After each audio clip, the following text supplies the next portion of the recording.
টাকা পুরস্কার দিচ্ছেন। আশা করি আপনারা তাকে গ্রহণ করেন।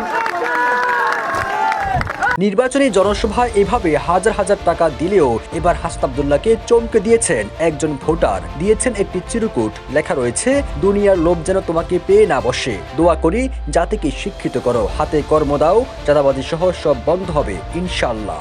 এমন চিরকুট আবার নিজের ফেসবুকে শেয়ারও করেছেন হাসনাত। বলেছেন, জনগণ আমাদের থেকে যা চায়। হাসনাত যখনই নির্বাচনী জনসভায় বক্তব্য রাখেন, চারপাশে থাকা দিনমজুর থেকে শুরু করে চা দোকানদার সহ বিভিন্ন শ্রেণী পেশার মানুষ টাকা দিয়ে থাকেন। এমনকি প্রবাস থেকে দেশে এসে হাসনাতের হাতে তুলে দিয়েছেন মোটা অঙ্কের টাকা, যা দেখে উপস্থিত সবাই চমকে গেলেন। জনতার টাকা, জনতার ভোট, আমরা চাই শাপলা কলের ভোট। নির্বাচনী জনসভা এর আগে টাকা পয়সা এবং বয়স্ক মানুষের ভালোবাসা পেলেও এবার পেয়েছেন চিরকুট, যেখানে রয়েছে তার ভবিষ্যৎ পথচলার নির্দেশনা। স্পষ্ট লেখা রয়েছে, দুনিয়ার লোভ যেন তোমাকে পেয়ে না বসে, দোয়া করে জাতিকে শিক্ষিত করো, হাতে কর্ম দাও, চাঁদাবাজি সহ সব বন্ধ হবে ইনশাআল্লাহ। সেই চিরকুট নিজের ভেরিফাইড ফেসবুক পেজে শেয়ারও করেছেন হাসনাত।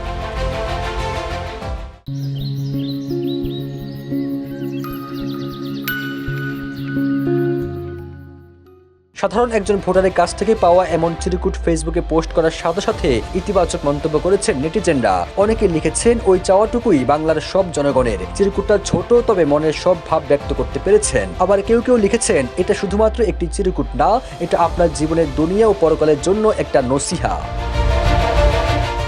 আগামী জাতীয় সংসদ নির্বাচনে গণভোট হবে 12 ফেব্রুয়ারি। এই নির্বাচনে কুমিল্লার 4 আসনে জামাত ইসলামী নেতৃত্বাধীন 11 দলীয় জোটের প্রার্থী হিসেবে ভোটের মাঠে লড়বেন হাসনাত। সবুজ আলম, নিউজ ডেস্ক, ইত্তেফাক।